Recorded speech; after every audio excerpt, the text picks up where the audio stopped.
Il flotte au-dessus de Grand Coude comme un parfum de géranium, un parfum de renouveau distillé depuis quelques mois par un groupe d'agriculteurs et de producteurs motivés. Olivier Grondin est l'un d'entre eux. En mai dernier, il a ainsi replanté un demi-hectare du fameux géranium rosa. Ouais, ben, moi, j'avais toujours dit, un jour, on me faisait 2-3 cuites. Et un coup, on a discuter comme ça. Et nous a dit, bah, on essaie de faire quelque chose. Et bah, on était à 3-4 et nous, on a parti comme ça. Sans vraiment calculer vraiment quoi. Au départ, c'était juste plus par passion. Et après, on a dit, bah, et toi, bon, après, on a voulu. Tant qu'à faire. Ouais, tant qu'à faire, va faire. Et tant qu'à faire, autant le faire bien. Les producteurs de Grand Coude ont ainsi choisi de cultiver le géranium en bio. En fait, Olivier était parmi les premiers à planter du géranium, vraiment par passion, hein, c'est Olivier, on peut dire que c'est un passionné. Et du coup, au fil des échanges, on a dit à Olivier, ben, écoute, allons faire quelque chose de bien, allons, plus que la passion, allons faire du géranium une vraie activité sur nos exploitations. Donc de là, Olivier a lancé la conversion de ses parcelles en bio et il a commencé à planter du géranium. Donc là, aujourd'hui, il a à peu près un demi-hectare de planté. Avec du paillage, on a travaillé aussi avec l'Arméflore pour avoir des boutures saines et des boutures nouvelles. Donc voilà, lui a démarré l'aventure avec nous, lui fait partie aussi des associés des Essentiels de Grand Coude. Les Essentiels de Grand Coude, un nom tout trouvé pour donner au groupement d'agriculteurs une forte identité. Les producteurs comptent bien développer tout ce qui fait l'âme et la richesse de ce village des Hauts-de-Saint-Joseph. Le géranium, bien sûr, mais également le thé, les plantes à parfum et les plantes médicinales. C'était tout le but du projet, au-delà de l'aspect agricole, l'aspect économique, il y avait tout un aspect social aussi de dynamiser le territoire, dynamiser un village rural, isolé, qui aujourd'hui est peut-être un peu en perte de vitesse d'un point de vue économique et social. Du coup, on avait aussi cette volonté-là de proposer quelque chose pour Grand Coude et avec Grand Coude. On commence petit, mais on a la volonté d'exporter Grand Coude à l'international, j'irai dans le monde entier. Aujourd'hui, notre géranium est reconnu dans le monde entier. On a commencé à exporter dans des pays de l'Union européenne et bientôt au Japon. Donc, on veut mettre Grand Coude en l'air. C'est pour ça aussi que les Essentiels de Grand Coude, c'était important pour nous de mettre Grand Coude dans le titre et dans le nom pour vraiment mettre en avant le village. Pionnier de la relance du thé à La Réunion, Johnny Guichard est aussi l'un des piliers des Essentiels de Grand Coude. Créateur de la Maison du Thé, il pourra également mettre à disposition des autres agriculteurs du groupement ses installations de séchage pour le thé.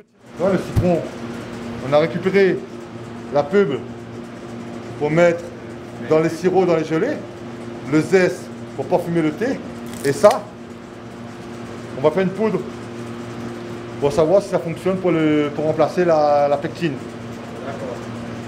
Et après, en déshydraté, soit ni fait en pâte de fruits, soit ni fait en transformé comme ça. Pour nous, c'est vraiment que tout le monde avance en même temps sur le village de Grand Coude. C'est qu'aujourd'hui, notre routine est fonctionnelle et on n'a pas la capacité de tout remplir. Entre-temps, quand on a la capacité de faire transformer les autres plantes en période creuse, on va transformer tout ça. Et le but demain matin, c'est d'arriver à revaloriser toutes ces plantes médicinales sur Grand Coude et avoir ensuite un atelier beaucoup plus performant, tout le monde associé ensemble, qui sera beaucoup moins lourd au niveau du projet aussi pour nous, qu'on est associés ensemble.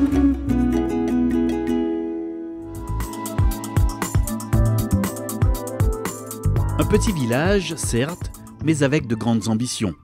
Les agriculteurs, regroupés au sein des Essentiels de Grand Coude, ont décidé de produire ici une huile essentielle de géranium de grande qualité. Une qualité qui commence depuis la plantation avec un mode de culture biologique.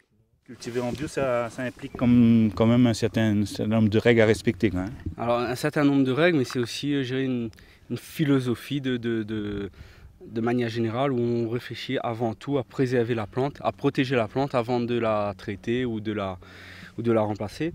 Donc aujourd'hui, nous on utilise du paillage. D'un point de vue agronomique, ça nous rapporte aussi un peu d'humus. Ça nous régule la température du sol. En hiver, on a des températures très basses et en été, on peut avoir dans la journée des températures qui montent quand même beaucoup. Donc ce paillage-là va nous permettre de réguler la température du sol et d'optimiser les conductions de production. Et ça nous permet aussi, on parlait tout à l'heure de rouille, en fait avec le paillage on évite l'effet splash, donc on évite le ruissellement de la terre et le fait que la terre puisse aller sur les plantes. Et ça nous permet aussi d'éviter tous ces problèmes de champignons, de rouille.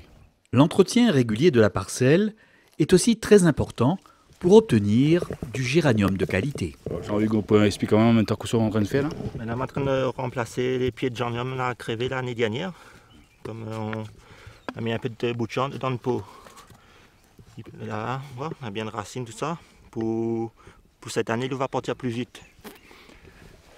On remplace les pieds crevés. Les pieds crevés. Ce matin-là, Rodolphe et son équipe sont en plein travail. Ils préparent en effet une cuite de géranium rosa, selon la technique des anciens. Toujours à l'ancienne. En fait, là c'est l'étape la plus cruciale pour une bonne distillation. On appelle ça le foulage. En fait, on est en train de bien tasser le géranium pour que la vapeur il monte de manière homogène dans l'alambic et pour que l'essence puisse sortir de manière optimum. Ces alambics-là étaient déjà présents sur le terrain. Notamment ici, c'est mon grand-père qui a travaillé ici pendant 65 ans.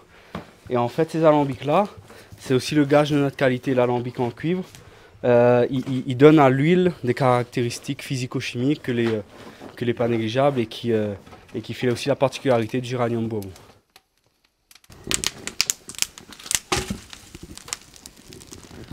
Pour le feu, rien de tel que du bois d'acacia. Le bois d'acacia, c'est ce que nous trouvons de manière sauvage dans nos forêts, là, de manière naturelle. Et c'est un bois qui connaît un bon rendement pour le chauffage. Après 2 heures de distillation, la précieuse huile essentielle est enfin récupérée du vase Ça, florentin. le goût d'huile. Et là, si nous regardons bien attentivement aussi, dans le vase florentin, nous pouvons voir aussi les bulles d'huile qui remontent à la surface. Comme l'huile est forcément plus légère que l'eau, donc l'huile remonte en haut. Et en regardant bien, nous pouvons voir aussi toute l'huile remonter. Donc nous connaissons que d'encore d'huile que les générée par la distillation. Bon, là, c'est une cuite, je dirais début d'hiver, donc avec une plante pas forcément chargée en huile, parce que on appelle ça faire les chicots, donc nous on enlève les vieilles branches et tout ça là. C'est plus une taille d'entretien là de la plante. Donc là, nous n'avons pas forcément beaucoup d'huile, mais c'est une opération que est primordiale pour avoir une bonne repousse pour la période estivale qui s'est arrivée. Là, c'est vraiment une très petite récolte hein, en période, donc en été, quand la plante est bien chargée en huile. Le rendement, c'est une bouteille comme ça pleine. Donc là c'est vraiment, comme je disais tout à l'heure, une distillation d'appoint pour entretenir les cultures, entretenir la plante. Mais la plante, cette période-ci, est très peu chargée en huile essentielle.